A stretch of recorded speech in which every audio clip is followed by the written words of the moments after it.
Y esta mañana vamos a continuar con nuestro estudio de Mateo, vamos a regresar al Sermón del Monte y vamos a enfocarnos en el tema del divorcio. Vamos a responder a partir de hoy, y si Dios quiere de hoy en 8, a la pregunta: ¿puedes divorciarte y volverte a casar? ¿Qué dice la Biblia acerca de esto? ¿Cuál es la perspectiva bíblica del divorcio y del nuevo matrimonio, las segundas nupcias? De acuerdo a cifras del INEGI, en el año 2005 hubieron 600,000 divorcios causados por infidelidad. Estamos diciendo que 600,000 matrimonios fueron terminados debido a adulterio. Pero al ver el incremento total de los números en las últimas 3 décadas, realmente los números nos dejan fríos. De acuerdo a un artículo, el INEGI reporta que el porcentaje de personas divorciadas en México aumentó en 506% en los últimos 30 años. ¿Escuchaste bien? 506%, 506%. 506% durante los últimos 30 años se incrementó el número de divorcios en México. Pero no solo se trata de los divorcios, durante el mismo periodo también se incrementó en 442% el número de personas separadas. Entonces, el divorcio es algo que permea nuestra sociedad, nuestra nación. Ciertamente tenemos la idea de que tradicionalmente nuestro país se enfoca en la familia y ciertamente comparado a otros países hay una fortaleza en la familia, pero esta es la realidad en términos del divorcio. Hay un número inmenso de divorcios. Y hablando por un momento de lo que sucede en donde vivimos, aquí en el Estado de México, 2 artículos con fecha del 22 de enero del 2007 ilustran la situación que vivimos. Escuchen. La época navideña y la llegada del aguinaldo hacen que diciembre se convierta en el mes donde más parejas contraen nupcias. Y escuchen lo que opina una psicóloga. Los lazos afectivos se refuerzan y el ambiente externo permea la relación. Entonces, esto da la oportunidad de solventar gastos y esto lleva a muchas parejas a casarse. En algunos casos, la decisión se vislumbra desde meses antes y las fechas que se viven en este mes son propicias. En otros, es una época buena para decidir llevar a cabo la unión, indica la psicóloga. Cabe señalar que el mayor número de matrimonios y divorcios, prosigue el artículo, que se realizan en el país, se dan en el Estado de México y el Distrito Federal. Esto se debe a que el tamaño de la población en ambas entidades es mucho mayor proporcionalmente hablando que al resto de nuestra nación. Un artículo, siguiendo a esta nota de que se dan muchos matrimonios en diciembre, en la época navideña, es que en enero y febrero la felicidad navideña se acaba drásticamente para las parejas en el Estado de México. Pues a partir de la segunda quincena del año, el número de trámites de divorcios aumenta. Erika Martens Ortiz, subdirectora de Asuntos Jurídicos del DIF Naucalpan, señaló que aunque los matrimonios deciden terminar el año juntos, al comenzar enero llegan las rupturas. Y dice la señorita Martens, en diciembre baja el número de personas que buscan separarse. En ese tiempo la gente se calma, se relaja. Los problemas se hacen evidentes a partir del 15 de enero, cuando empiezan a pelear por cosas como se gastó el aguinaldo, compró lo que no necesitábamos, no me comprende. Datos del registro civil revelan que de 2000 a 2006, los meses en que se registró el mayor número de sentencias de divorcios fueron mayo. Y muy interesante, alguien preguntará, ¿por qué mayo? No estamos diciendo que en enero, a partir de la segunda quincena de enero, se divorcia mucha gente. Bueno, Rosalba Santos, funcionaria del registro civil número 1 de Naucalpan, señala que esto es porque un proceso de divorcio dura entre 3 y 4 meses para culminar.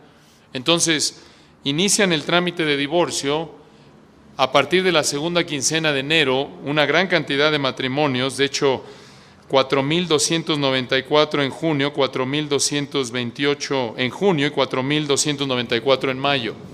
De nuevo, estamos hablando del Estado de México. Y escuchen esto, de los 39,045 divorcios firmados entre el 2000 y el 2006, los municipios que presentaron mayor porcentaje fueron Netzahualcóyotl con 12%, Naucalpan y Ecatepec con 10%.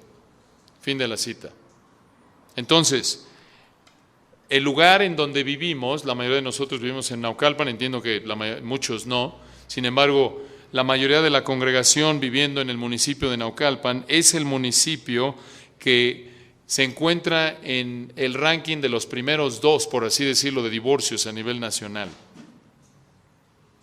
Es evidente entonces que el divorcio es una realidad que permea nuestra sociedad. Afecta tanto a personas no cristianas como cristianas. Y de hecho, podríamos decir, personas que se consideran cristianas. Entonces es apropiado preguntar, ¿qué dice la palabra de Dios acerca del divorcio?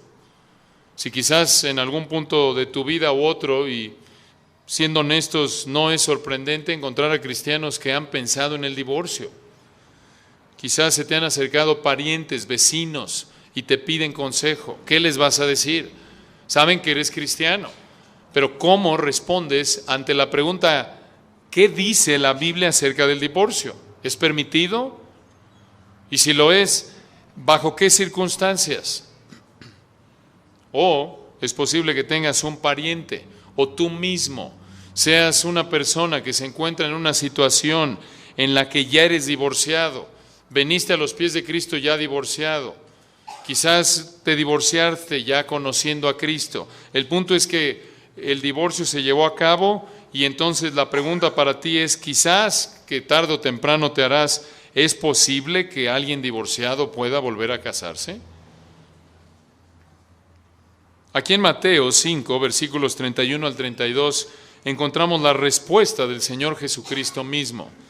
Y al continuar en nuestro estudio del Sermón del Monte, llegamos a estos dos versículos, Mateo 5, versículos 31 al 32, en donde el Señor toca de manera frontal este asunto del divorcio y el nuevo matrimonio. Mateo 5, 31 y 32. Vamos a leer el texto para iniciar nuestro estudio. También fue dicho, cualquiera que repudia a su mujer, dele carta de divorcio. Pero yo os digo que el que repudia a su mujer, a no ser por causa de fornicación, hace que ella adultere. Y el que se casa con la repudiada, comete adulterio. Aquí encontramos dos tipos de enseñanza del divorcio, y es asombroso de nuevo ver la inmutabilidad de la palabra de Dios. Esto es el hecho de que no cambia, es viva, es perfecta como su autor mismo, Dios, el Dios del universo. Y aquí encontramos dos tipos de enseñanza acerca del divorcio. No solo esto era popular en el día de nuestro Señor, sino que vamos a ver que esto no es nada diferente de lo que vemos en nuestro día. En el versículo 31 vamos a estudiar la enseñanza falsa del divorcio y en el versículo 32 veremos la enseñanza correcta. Por hoy enfocaremos la mayor parte de nuestra atención al versículo 31. Veamos la enseñanza falsa del divorcio. Noten cómo inicia el Señor esta parte del Sermón del Monte, versículo 31. También, y en el griego fue dicho, cualquiera que repudie a su mujer, dele carta de divorcio. Noten aquí el contexto, una pausa ahí. Recuerden que en el versículo 20, ahí mismo en Mateo 5, versículo 20, el Señor dice, os digo que si vuestra justicia no fuera mayor que la de los escribas y fariseos, no entraréis en el reino de los cielos. En esencia lo que dice el Señor ahí es que por un lado es indispensable para entrar al reino, para poder ser recibido, ser aceptado al reino de los cielos, tener una justicia, un tipo de obediencia, un tipo de fidelidad a Dios que está muy por encima del que mostraban los escribas y fariseos. Recuerden ustedes que, en segundo lugar, los escribas y fariseos eran la élite religiosa de su día. Eran los intérpretes, los expertos de la ley de Dios. Y para poder entender, el Señor siendo un maestro supremo, el maestro perfecto, el Señor Jesucristo, a partir del versículo 21, hasta el versículo 48 del capítulo 5, nos da 6 ilustraciones del tipo de justicia que él menciona en el versículo 20. Entonces, en el 5:20 nos dice, mira, para que entres al reino, tu justicia, tu lealtad, tu obediencia a Dios tiene que estar muy por encima de la de los escribas y fariseos. Y a partir del versículo 21, y a lo largo del capítulo 5, hasta el final del capítulo 5, nos da lo que podría ser 6 ilustraciones, que realmente son contrastes entre lo que enseñaban los escribas y fariseos y la interpretación correcta de la palabra de Dios, lo cual muestra cómo se ve prácticamente esa justicia de la cual habla en el 5:20. Entonces, ustedes recuerdan que a partir del versículo 21 y hasta el 26, encontramos que habla del homicidio. A lo largo de estas 6 ilustraciones, el Señor hace referencia a una frase continuamente. Noten el versículo 21, oísteis que fue dicho a los antiguos. Versículo 27, oísteis que fue dicho. Versículo 31, también fue dicho. 33, además habéis oído que fue dicho a los antiguos. 38, oísteis que fue dicho. 43, oísteis que fue dicho. Y la idea otra vez de esta frase es que esta es la interpretación de los escribas y fariseos. Entonces, está haciendo referencia a la interpretación falsa de los escribas y fariseos. Y la primera de estas 6 ilustraciones, comenzando en el versículo 21, es el homicidio. Oísteis que fue dicho a los antiguos, no matarás. Y lo que dice en esencia es que los escribas y fariseos decían, el que es homicida es aquel, aunque usaban la palabra de Dios, la interpretaban incorrectamente, aquel que mata. Esto es, aquel que priva de la vida a una persona. Y alguien dirá, bueno, ¿qué acaso eso no es el homicidio? Eso es parte del homicidio, porque él añade, versículo 22 hasta el 26, que el homicida no es solo el que mata externamente, sino el que odia internamente, el que tiene una actitud de odio, el que tiene una actitud de enojo pecaminoso.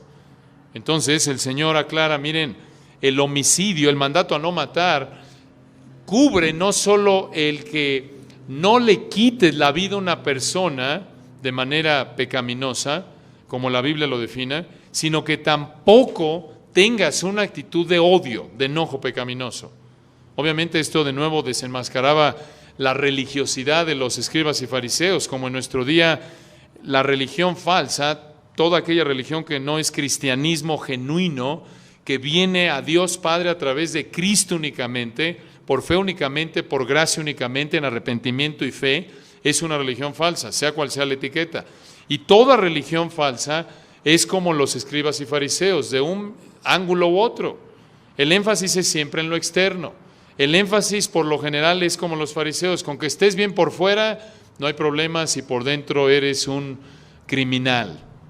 Si le das un abrazo a tu amigo y le dices te quiero, está bien, aunque por dentro dices no soporto este perverso. Sin embargo, el Señor dice no. Esa no es la verdadera justicia que caracteriza a un cristiano, aquellos que van al reino. Y hace lo mismo, noten, versículo 27, con el adulterio. No cometerás adulterio, lo explicamos la semana pasada. Ellos decían, mira, puedes internamente estar cometiendo adulterio con la mujer que quieras, y obvio se aplica a hombres también. Puedes, como mujer, estar codiciando de manera ilícita, pecaminosa a un hombre que no es tu marido, pero siempre y cuando por fuera no cometas el acto, estás bien. Eso decían los fariseos. Sin embargo, recuerdan que el Señor corrige esta interpretación equivocada y en el 28 de Mateo 5 dice, mira, yo digo, esto es, no solo el adúltero es el que comete el acto externamente, sino que cualquiera que mira a una mujer para codiciarla ya adulteró con ella en su corazón, en su mente. Y lo ve, noten, desde el punto de vista pasado. Ni siquiera se ha involucrado en el acto externo, pero ya cometió el acto por el hecho de haberla deseado internamente. Y esto nos lleva al tercer ejemplo de, otra vez, versículo 20. Recuerden, versículo 20, la justicia que sobrepasa a la de los escribas y fariseos es ilustrada por el Señor, en primer lugar, en el caso del homicidio, versículos 21 al 26. En segundo lugar, en el caso del adulterio, versículos 27 al 30. Y aquí lleguemos a la tercera ilustración que muestra cuál es el tipo de obediencia que realmente honra a Dios, que caracteriza a aquellos que son ciudadanos del reino. Y en este caso, la tercera ilustración que se encuentra en los versículos 31 y 32 es el área del divorcio. Y noten que el Señor abre esta sección de la misma manera que las primeras dos ilustraciones, versículo 31. También fue dicho. Recuerden, ¿de qué está hablando aquí?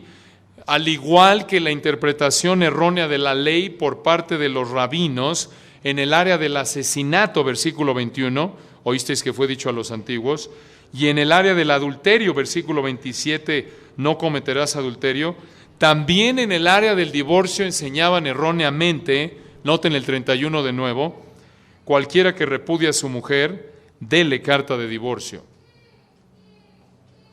Esta frase es una cita de Deuteronomio 24, versículo 1.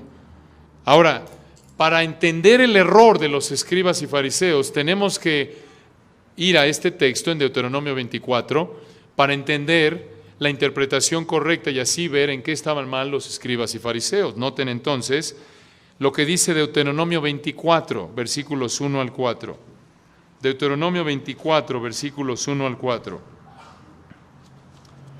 En lo que llegan ahí, una introducción a este texto, este pasaje de Deuteronomio 24, 1 al 4, permite el divorcio cuando hay adulterio. Pero, muy importante esto, el mandato en el pasaje tiene que ver con volverse a casar, no con divorciarse. Observen lo que dice el Señor aquí en el versículo 1. Deuteronomio 24, 1. Cuando alguno tomare mujer y se casare con ella, si no le agradare por haber hallado en ella alguna cosa indecente, le escribirá carta de divorcio y se la entregará en su mano y la despedirá de su casa. Noten aquí algo muy importante. Debemos aclarar que la traducción, acabo de leer de la Reina Valera 60, la versión que normalmente usamos, la traducción aquí en la Reina Valera 60 en este versículo realmente no es la mejor. Parece como si Moisés estuviera dando un mandato, ¿no es cierto? Realmente no expresa lo que el texto hebreo dice. Una traducción más apropiada del texto hebreo lo encontramos en la Biblia de las Américas. Escuchen cómo traduce el texto la Biblia de las Américas y pueden seguir su Biblia ahí en Reina Valera 60. La mayoría tiene Reina Valera 60. Sigan con el texto aquí en Deuteronomio 24:1. Vayan leyéndolo conforme yo lo leo en Biblia de las Américas y notarán la diferencia. Escuchen. Esto es lo que dice Biblia de las Américas, Deuteronomio 24:1.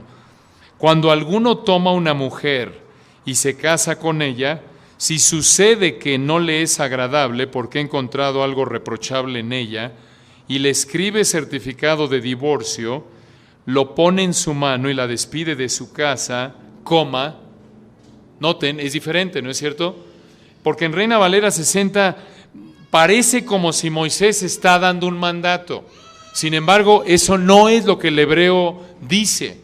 Lo que el hebreo dice más bien lo representa apropiadamente Biblia de las Américas. La idea entonces es que el texto hebreo aquí en Deuteronomio 24:1 está describiendo una situación en la que un hombre se casó con una mujer, encuentra algo que no le gusta, que no es adulterio y se divorcia de ella. Simplemente escuche, está describiendo una situación. En contraste a la manera en la que lo expresa Reina Valera 60, que se ve como un mandato. No, no es un mandato, es simplemente una descripción de algo. Aquí, noten, carta de divorcio, observen la frase carta de divorcio en Deuteronomio 24:1. La carta de divorcio protegía a la mujer, pero no era la llave para divorciarse por cualquier cosa. Ahora noten el versículo 2. Y salida de su casa, está hablando de esta mujer de la cual se separó su marido, se divorció de ella, y salida de su casa podrá ir y casarse con otro hombre. Una pausa ahí.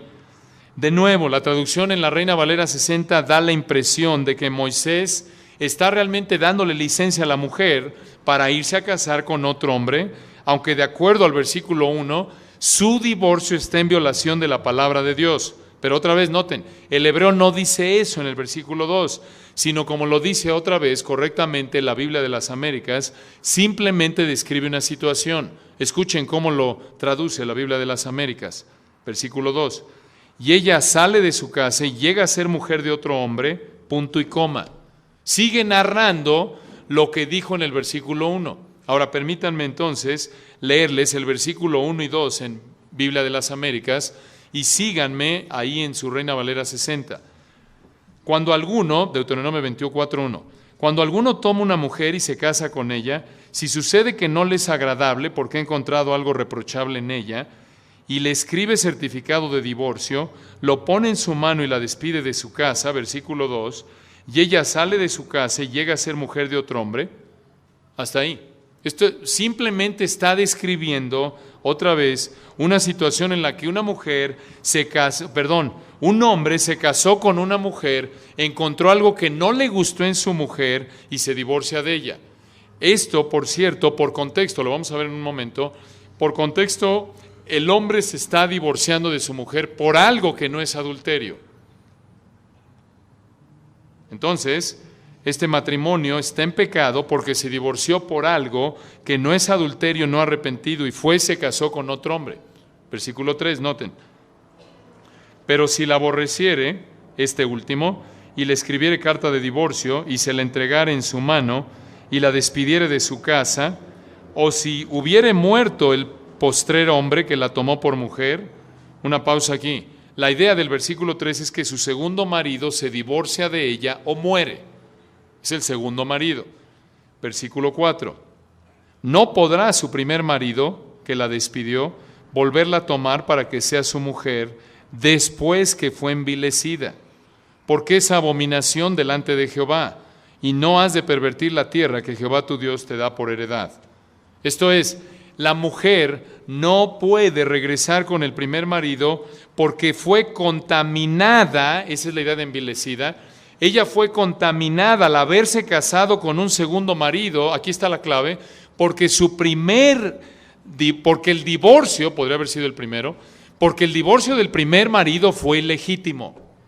Por eso aquí Deuteronomio 24:4 la llama envilecida, ella fue envilecida. Entonces, noten aquí, el versículo 4 está diciendo que esta mujer a lo mejor se divorció del segundo marido o quizás el segundo marido falleció, de acuerdo al versículo 3. Ella entonces no podía regresar con el primer marido después de que se casó con el segundo marido porque el divorcio con el primero fue ilegítimo. Ahora, noten entonces que la contaminación o el envilecimiento aquí se refiere a que se volvió a casar sin que el divorcio con el primer marido fuera permitido por Dios. Escucha, porque no hubo adulterio por parte del primer marido, es la implicación. Ahora, recuerden ustedes que el adulterio estaba penado con la muerte en la ley mosaica. Vayan conmigo allá atrás a Levítico 20. Levítico capítulo 20, versículos 10 al 14. En Levítico 20, versículo 10, Dios a través de Moisés dice: si un hombre cometiera adulterio con la mujer de su prójimo, el adúltero y la adúltera indefectiblemente serán muertos. Versículo 11. Cualquiera que yaciere con la mujer de su padre, la desnudez de su padre descubrió, ambos han de ser muertos, su sangre será sobre ellos. En el 12, si alguno durmiere con su nuera, ambos han de morir. Cometieron grave perversión, su sangre será sobre ellos. Si alguno se ayuntare con varón como con mujer, abominación hicieron. Ambos han de ser muertos, sobre ellos será su sangre. El que tomare mujer y a la madre de ella comete vileza. Quemarán con fuego a él y a ellas, para que no haya vileza entre vosotros. Entonces, el adulterio estaba castigado con la pena de muerte. El que cometía adulterio moría. Sin embargo, en su misericordia, Dios permitió el divorcio frente al adulterio en lugar de la muerte. Un ejemplo de esto lo vemos, recuerdan ustedes, con José en referencia a María. Ustedes recuerdan que José, el padre legal, no de sangre, obviamente, de nuestro Señor Jesucristo, y María, su madre, José y María estaban comprometidos. Y ustedes recuerdan lo que sucede en Mateo 1. Acompáñenme ahí para ilustrar este principio. Mateo 1, versículo 18. En Mateo 1, 18 leemos: el nacimiento de Jesucristo fue así. Estando desposada María su madre con José, antes que se juntasen, se halló que había concebido del Espíritu Santo. Recuerden que aquí el término desposada quiere decir, en términos modernos, hasta cierto punto la analogía es válida, no idéntico, pero en términos modernos sería alguien que está comprometido. Digamos, en términos de nuestra cultura moderna, José le había dado ya el anillo de compromiso a María y ya tenían fecha, pero no se habían casado. Noten la frase, antes que se juntasen, no habían consumado el matrimonio. Antes que se juntasen, antes que tuvieran relaciones, se halló que había concebido del Espíritu Santo. Aquí está la concepción, por eso hablamos del nacimiento virginal. Era una virgen. Versículo 19, escuchen lo que sucede. José su marido, como era justo y no quería infamarla, quiso dejarla secretamente. Observen esto, muy importante. En el versículo 18 nos dice que estando desposada María su madre con José, antes que se juntasen, se halló que había concebido del Espíritu Santo. Estaba embarazada, estaba esperando hijo, María. Versículo 19, José su marido, como era justo y no quería infamarla, quiso dejarla secretamente. Esto es, José se enteró de que María estaba embarazada y como era justo, como era un hombre misericordioso, no quería infamarla, quiso separarse de ella secretamente. La idea es que se quería divorciar, es la idea. Se iba a divorciar de ella porque el compromiso era tan serio que el hecho de romper el compromiso, aunque aún no estaban casados, era visto como si ya estuvieran casados, aunque aún no habían consumado el matrimonio. Y obviamente ustedes recuerdan lo que sucede, versículo 20, pensando él en esto, un ángel del Señor apareció, etcétera, y le dice, no la dejes. La idea es no te divorcies de ella. Y muy importante este punto, noten que desde el punto de vista de la legislación de Levítico, desde el punto de vista de la ley que Dios había dado a través de Moisés, ya lo vimos en Levítico 20, 10 al 14, y José y María, obviamente siendo un hombre y una mujer fieles al Señor, sabían que la pena de muerte era el castigo para María. Sin embargo, Dios en su misericordia permitió el divorcio cuando había adulterio en lugar de la muerte. Esta es una ilustración de ello. Entonces, en Deuteronomio 24, versículo 4, vemos que el divorcio, otra vez noten la frase envilecida, es muy importante esa frase.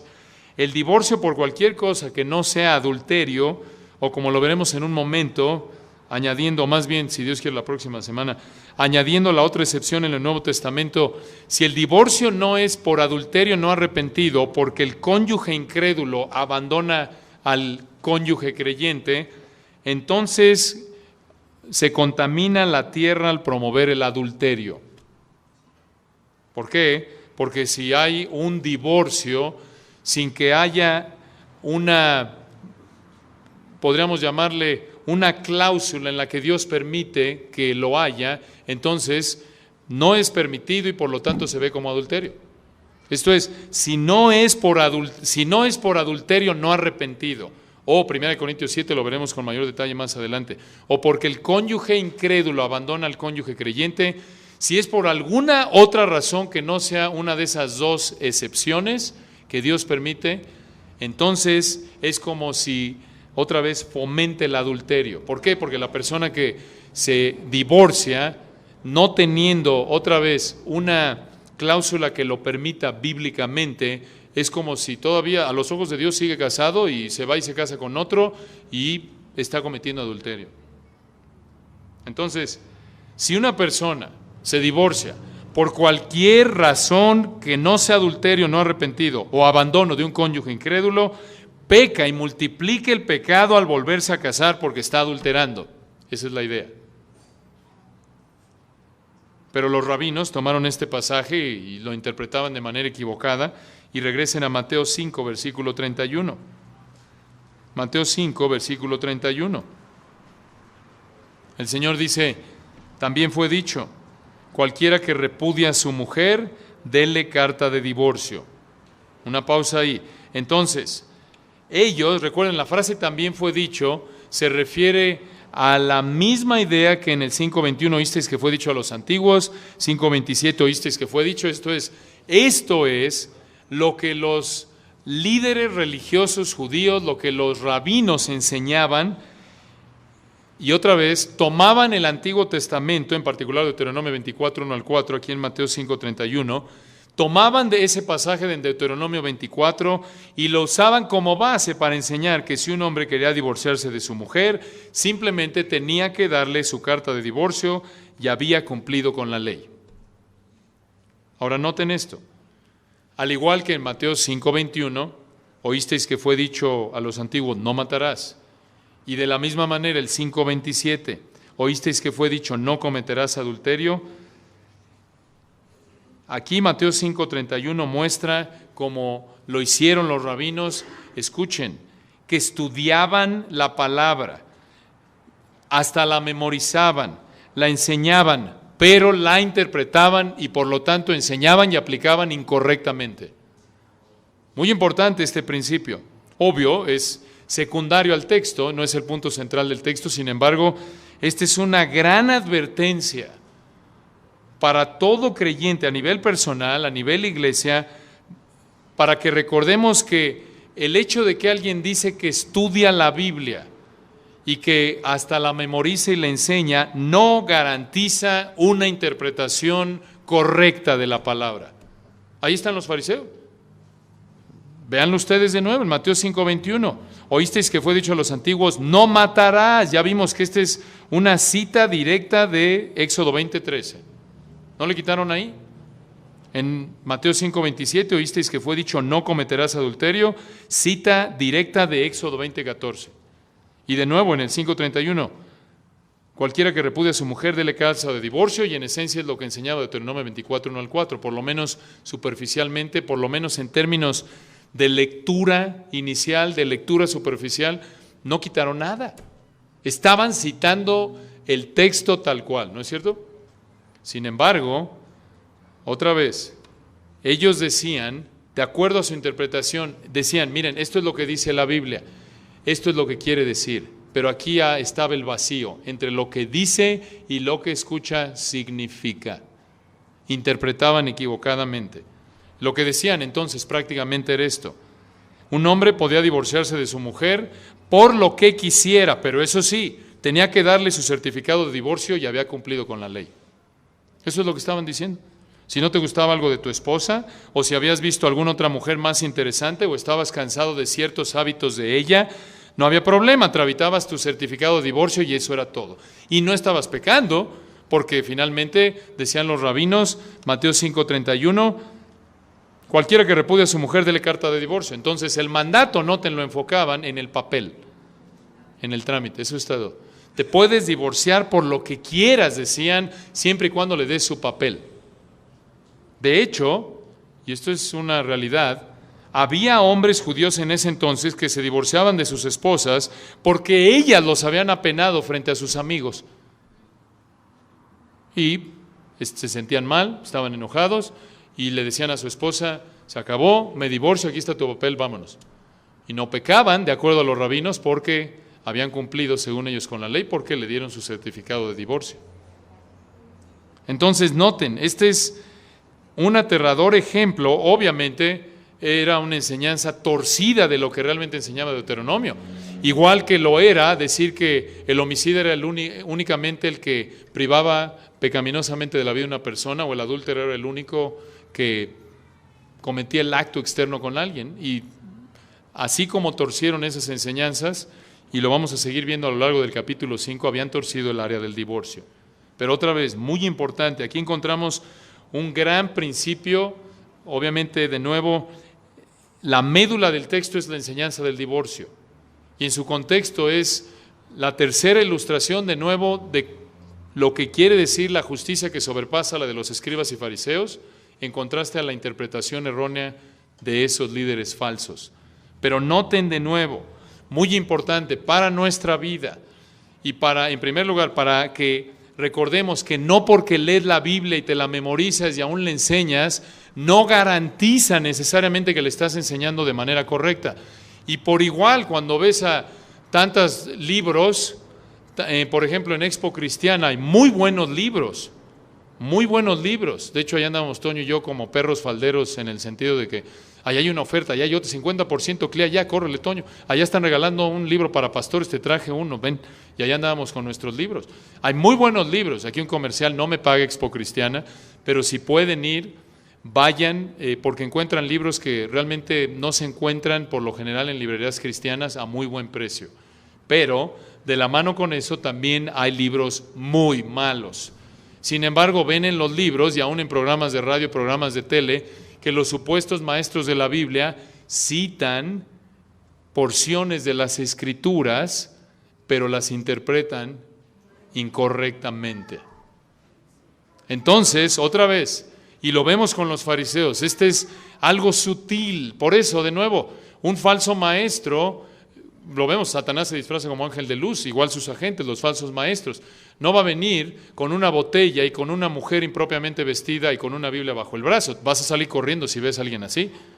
Sin embargo, se va a ver bien, va a parecer todo bien, te va a citar pasajes de la Biblia y externamente a distancia su vida se ve bien hasta que te acercas y lo conoces más. Pero te van a hablar de la Biblia, te van a citar pasajes.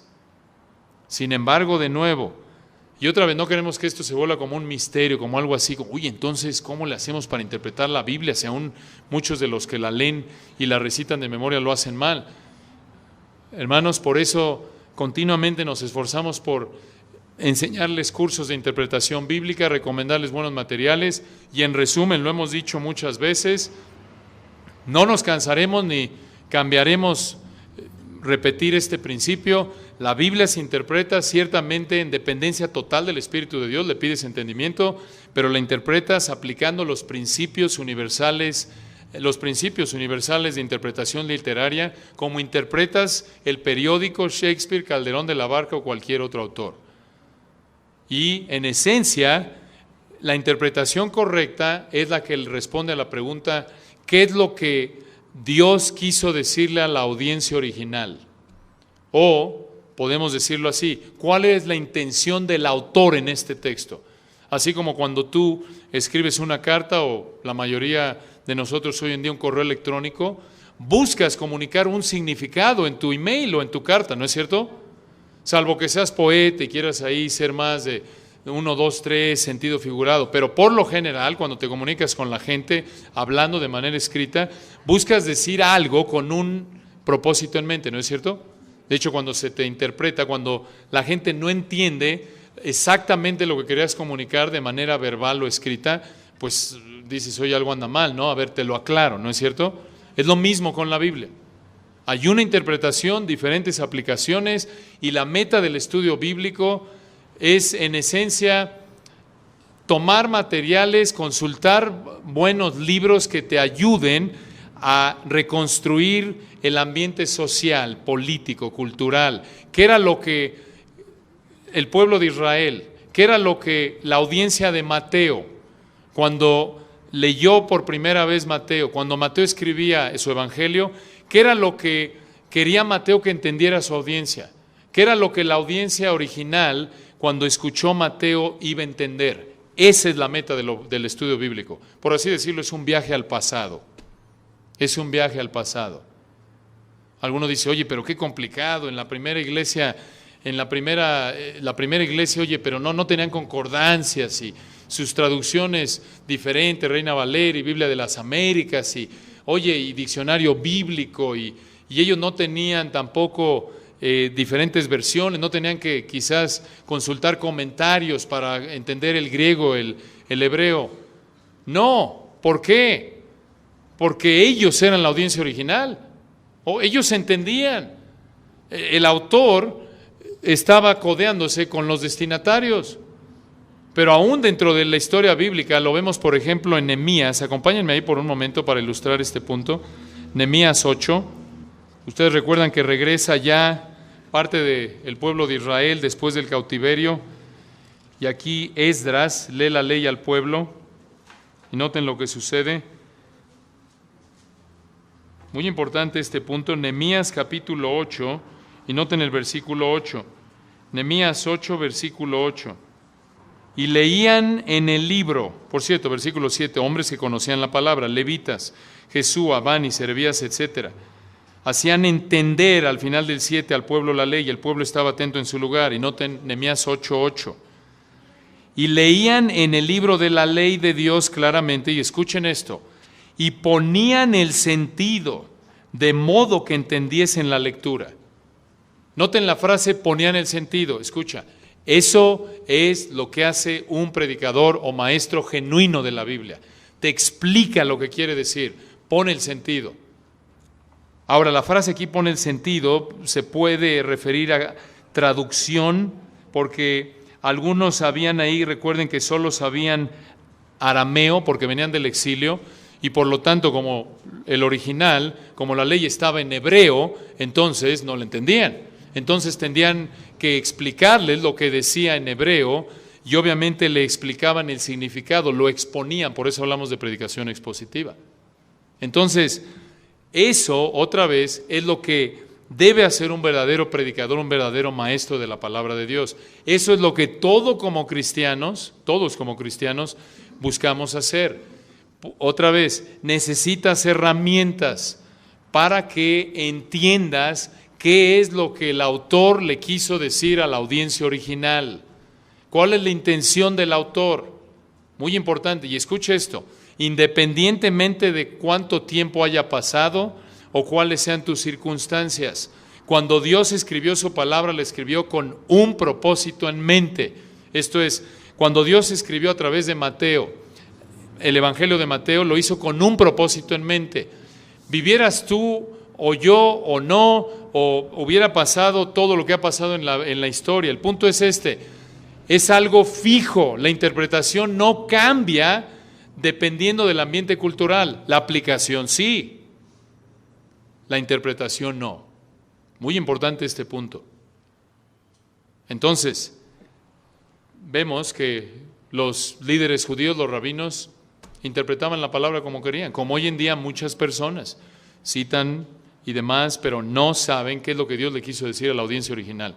Y hacer eso es como cruzar un puente de regreso al momento en el que Dios, es como construir un puente del presente al pasado, a través de reconstruir la historia, entender qué era lo que quería decir, por ejemplo, para la mente de la audiencia original de Mateo, qué era lo que quería decir el griego, la palabra repudie. ¿Qué quiere decir la palabra griega? ¿Qué era lo que entendía la audiencia original? Y otra vez hay que consultar diccionarios, léxicos, comentarios, para construir, por así decirlo, el puente que nos lleva del presente al pasado, para que en la medida de lo que es posible, conforme a lo mejor de nuestra capacidad, podamos regresar, por así decirlo, al momento y entender qué era lo que quería Dios que entendiera esa audiencia original. Esa es la interpretación correcta. Eso es lo que buscamos y eso toma esfuerzo. No es nada más de que el domingo en la mañana Dios abre mi entendimiento, te lo pido. Es parte de eso y muchos piensan otra vez por ignorancia, aún hermanos bien intencionados piensan que, bueno, nada más abre la Biblia, lee, a ver qué te dé el Señor. Ábrela, lee, medita, Señor, abre mi entendimiento. Eso es parte de eso, pero eso no es suficiente. Eso no es suficiente. No vas a entender, otra vez, aunque te pases 8 horas de rodillas, a menos de que agarres, de que eches mano, de un diccionario, de un buen comentario, no vas a entender, por ejemplo, lo que quiere decir la frase también fue dicho. ¿No es cierto? No vas a entender. Oye, ¿que Dios no es poderoso? Claro que es poderoso, pero Dios usa otra vez a pastores, maestros, Efesios 4, 11 y 12, para ayudarnos a entender la palabra, y muchos de esos pastores, maestros que Dios usa para ayudarnos a entender la palabra están ya en la gloria. Están muertos. Únicamente usamos sus, ¿qué? Escritos, correcto. Entonces, en dependencia del Espíritu, y obvio, esto ya se está volviendo una clase de hermenéutica, de interpretación bíblica, pero noten, esto es muy importante, hermanos. Lo mencionamos porque es un ejemplo de cómo estos hombres torcían el texto y cómo en nuestro día así tuercen el texto muchas personas que dicen enseñar la Biblia. Ahora, regresando aquí a Mateo 5:31, entonces cuando el Señor dice, también fue dicho, cualquiera que repudie a su mujer, dele carta de divorcio, ellos decían, mira, si no te gusta tu mujer, dale su papel y deshazte de ella, ya estuvo. Ya está, y no has pecado, ¿por qué? Porque eso es lo que dice Deuteronomio y cumpliste la ley. Ahora, noten esto no es diferente de la ideología moderna, no bíblica, ¿no es cierto? Hoy en día hay una actitud de ligereza total hacia el matrimonio, tanto en incrédulos y tristemente en muchos creyentes. Muchos creyentes, y esto es triste decirlo, en términos prácticos piensan así. Quizás no piensan en términos del certificado de divorcio idéntico como los rabinos, pero hay cristianos tristemente, personas que profesan a Cristo que piensan así y no se necesita investigar mucho para darnos cuenta de que nuestro mundo piensa así, ¿no es cierto? Recuerdo hace años atrás, una vecina se estaba contrayendo segundas nupcias y comentaba, tenía muy poco de conocerse, era una persona que no conocía a Cristo, tenía muy poco de conocer al hombre con el que se casó, y esta persona cuando le preguntó a alguien, oye, ¿pero no es muy rápido para casarte con él? Lo que le respondió la mujer fue, bueno, al fin de cuentas, si no sale, nos divorciamos. Si no funciona, nos divorciamos. Y en esencia, prácticamente la misma idea que enseñaban los judíos de ese entonces, ¿no es cierto? En términos de la ligereza con la que veían el divorcio. Obviamente había una falta de entendimiento bíblico de la santidad del matrimonio, de la estima en la que tiene Dios el matrimonio, y es apropiado aquí para concluir nuestro estudio de hoy, y si Dios quiere continuaremos con el versículo 32 de hoy en 8, es apropiado recordar aquí que si tú estás casado es un compromiso serio, es un pacto, como lo dice Malaquías, la mujer de tu pacto, el hombre de tu pacto. Esto es serio. No es porque voló la mosca, no te gustó como en ese entonces, porque viste una mujer más bonita, un hombre más atractivo, porque ya estás, como decimos de manera coloquial, estás hasta acá de este hábito de tu marido, de cómo te habla y cómo llega tarde, o que no levanta la ropa que se quita o lo que sea, o de tu mujer, que cuánto le habla a su mamá o lo que sea. Eso es algo en términos bíblicos superficial. Debes escoger amar a tu mujer. No es que, bueno, en cualquier momento buscas la salida del divorcio, aunque digas, bueno, entiendo lo que dice la Biblia, pero prácticamente te conduces como si pudieras divorciarte de ella en cualquier momento. O prácticamente le respondes como estás cansado y sabes que no te puedes divorciar de ella, le haces la vida de cuadritos para que tarde o temprano ella doble la rodilla y busque el divorcio. Es igual de pecaminoso que lo que hacían los fariseos. Es un compromiso, demanda que te esfuerces como creyente, obviamente le estamos hablando a un creyente.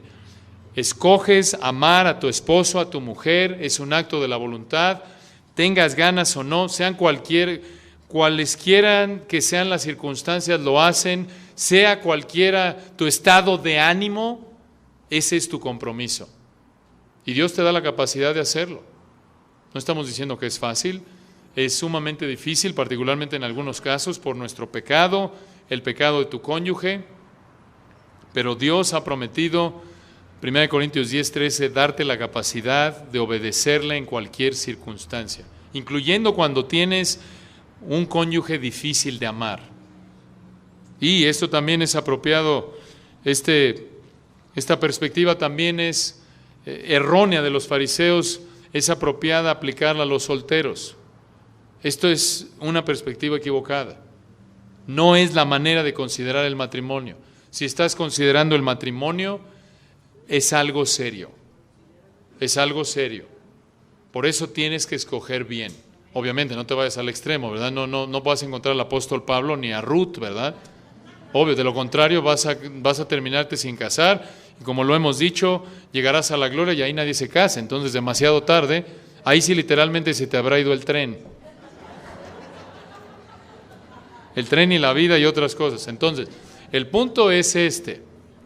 Obviamente, como soltero, calculas el costo, tienes que ser cuidadoso, no entras con el primer candidato de manera superficial, calculas el costo, pero no te vas al extremo de buscar perfección. Otra vez, eso solo en la gloria. Buscas dirección, progresión, porque recuerda que al que estés considerando con el que te cases va a ser un pecador igual que tú.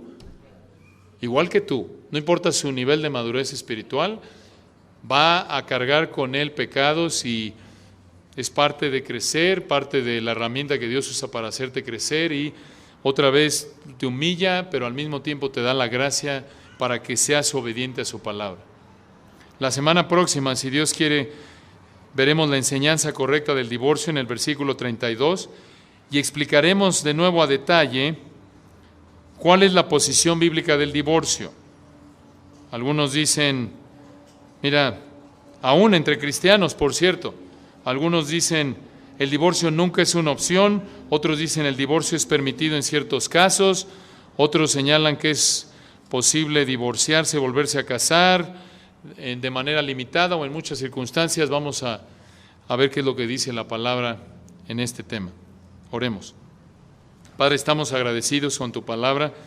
Nos llena de gratitud el poder abrirla y poder ser instruidos por tu Espíritu a través de tu palabra.